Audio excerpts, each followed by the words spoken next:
This is pretty much the home screen of this VPN application, and I've reviewed a bunch of similar VPN application like this. But I'm just going to quick preview. So this is pretty much where you go and set your server, but you have to pretty much connect, and that's really pretty much the only server. And as well, this is the same server that is which is up here. Down here is you can check your locations and so forth once you're connected to the VPN application. So to connect this VPN on it, you just press on start.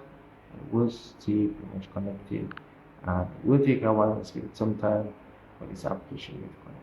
But my overall, You ever look at your plate?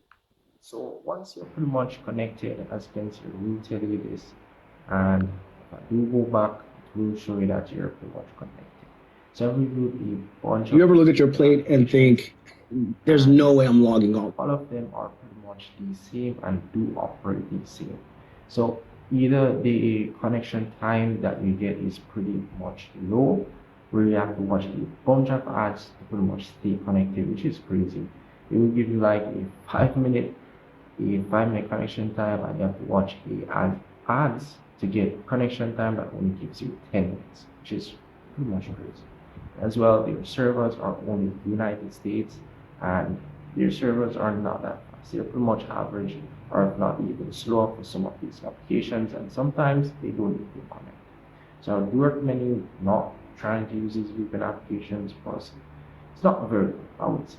So that's really pretty much it. And if you have any problem, you can just comment below, or any thoughts on this VPN application, you can always comment below. But not a very good VPN application overall. So that's really pretty much.